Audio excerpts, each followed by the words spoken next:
past year, I've gained a lot more appreciation for filmmakers and filmmaking as a whole, and so today I think it's time to do my top 10 favorite filmmakers or directors.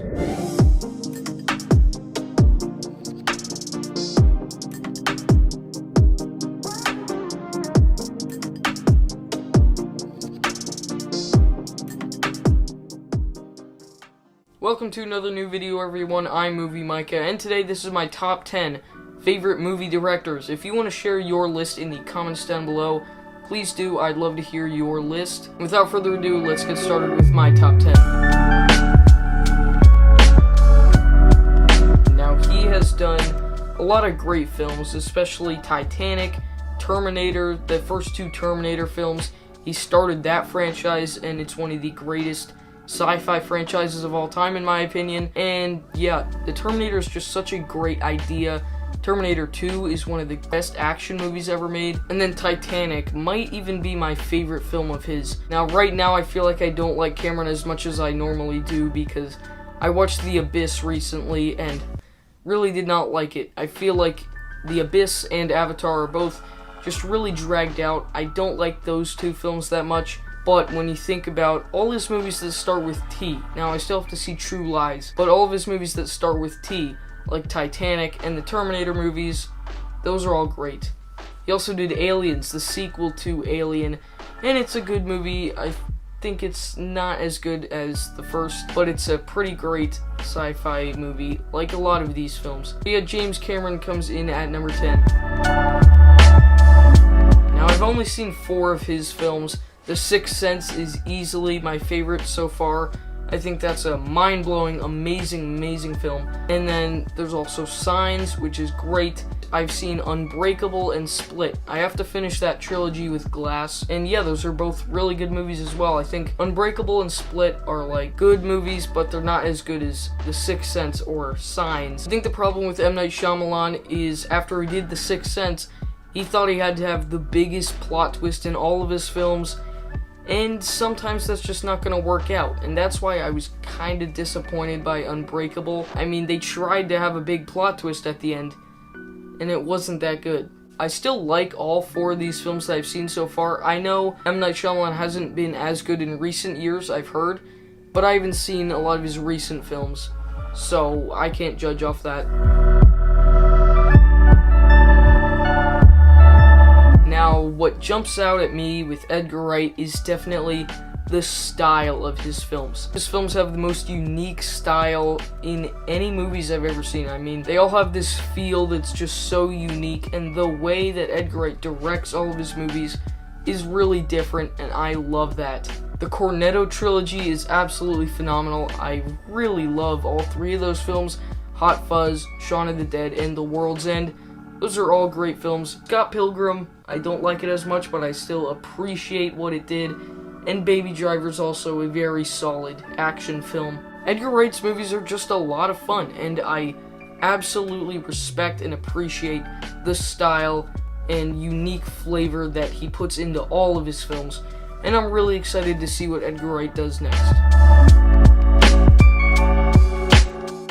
Now, with Damien Chazelle, he's a very young filmmaker. I've only seen 3 movies from this guy. So how can he be so high in this list? His 2 masterpieces already, with La La Land and Whiplash.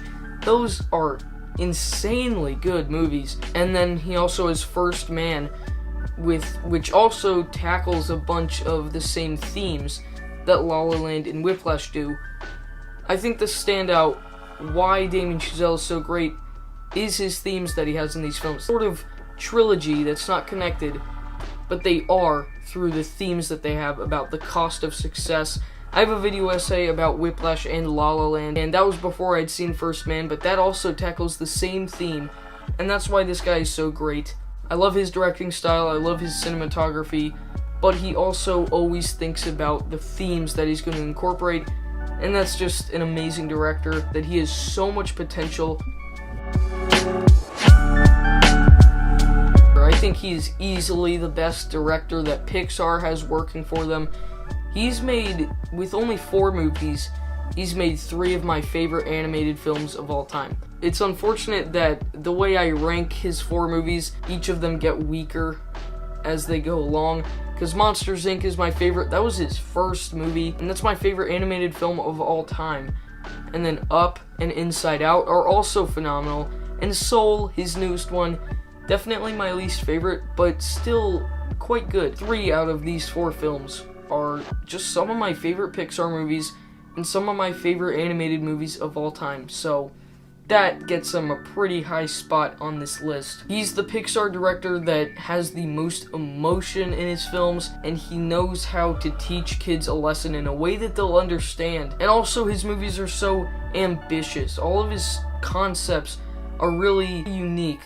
Like Monsters, Inc., it's so creative. The world that these films create is so unique, and that's also what I love about his films. I have these guys in the top 5. A lot of you might even get frustrated at me for putting these guys so high, but they're amazing. They really are. I have not seen Cherry yet. I saw Extraction, a movie that they produced, but just of the 4 MCU films that I've seen from them, they're absolutely amazing. This is what they should be doing. Even after they're not in the MCU, these films are so great. Endgame, Infinity War, Winter Soldier, and Civil War are all some of the best and most thought-provoking MCU films. They nail the action every time. They nail the ideas and the characters especially.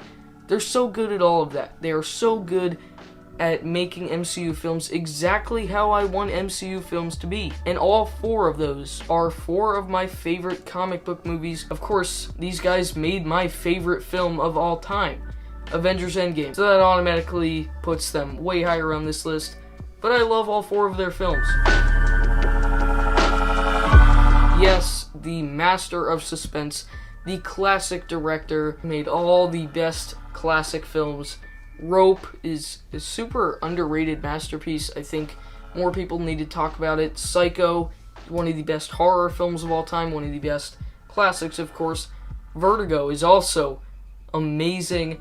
Rear Window, North by Northwest, Strangers on a Train.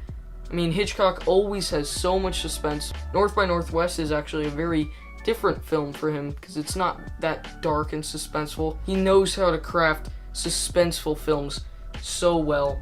And he has so many different murder mysteries, but he finds a way to make them all interesting in their own way. And that's definitely why he's so high on this list. If you're not sure you're that into classic films, you should definitely still check out a bunch of Hitchcock movies. They hold up very well. Now, if you've been around my channel for a while, you know that he used to be my favorite filmmaker. He is still amazing. Of course, he's in my top 3. I still really like him. I think he's not my favorite anymore because while he has amazing films and he's blown me away many times, his movies, I've realized they don't connect with me as much as films from the 2 directors above this, of course. His movies are incredible, but they don't have the best characters or emotion at times. Of course, we'll talk about that, but for the most part, his movies don't connect or resonate with me as much as some others might. He's still made The Prestige, Inception, Memento, Interstellar, all 10 out of 10 movies that I adore, and he has blown me away so many times. He was the first filmmaker that showed me how much I really do love movies. But even with all those movies that I do love, he also made one of the most overrated films of all time, and one of the most overrated trilogies of all time, if not the most overrated trilogy, which is the Dark Knight movies. I don't really like them. I'm sorry. That's probably the reason he's not number 1 anymore. It just feels weird calling him my favorite director when I don't even really like Batman Begins. I don't like The Dark Knight Rises, and I don't think The Dark Knight is anywhere close to what the majority of people say it is. I don't think I'll ever understand why some people love it so much. But anyway, Christopher Nolan is fantastic. He's just definitely not my favorite anymore. Now, this is one, he could be my favorite director on a different day. He could be. Schindler's List is one of the most powerful movies of all time. He's made some of the best adventure films of all time in Indiana Jones. That whole franchise is pretty good. And then he's also made Saving Private Ryan, which is one of the best war movies of all time. And then he's also got Jurassic Park, and then E.T., which is a great 80s family film. Spielberg has one of the most diverse filmographies I've ever seen. He has so many movies that are so different, and that is really what makes him so great. Some people might think of Indiana Jones, Jaws, and Jurassic Park first, but you have to remember he also made Schindler's List and Saving Private Ryan, which are super powerful and emotional films. He can do it all. He really can do everything. He's undeniably fantastic. Now, before 2021, I had not seen a single Scorsese film, and now I've seen enough to really know that he is my favorite director. Every single one of his films is thought-provoking and character-focused. Those are the two things that I always want in movies. If a movie can make me think a lot after and stick with me, if a movie is a great character study about this one character that explores really deeply, it's exactly what I want from films, and Scorsese knows how to do that every time. He makes movies that are just my type of films, and so many times he has blown me away now. With Silence, The Irishman, Goodfellas, Shutter Island, The Departed, Taxi Driver, King of Comedy, all fantastic. And Silence and The Irishman, I'll talk about them in my top 10 Scorsese films, which will come soon. He makes some of the most powerful and most thought-provoking films of all time, and that's why I think he's my favorite director. Martin Scorsese is now my favorite filmmaker. And there you go, that was my list. That was my top 10 favorite filmmakers of all time. Thank you for watching. Who is your favorite director and why? I want to know. Like I've been saying for a long time, stay tuned for my top 10 Martin Scorsese films. It's going to be a good video, and I'm excited to do it. I really don't know what to say for my outros anymore, so, see you next time.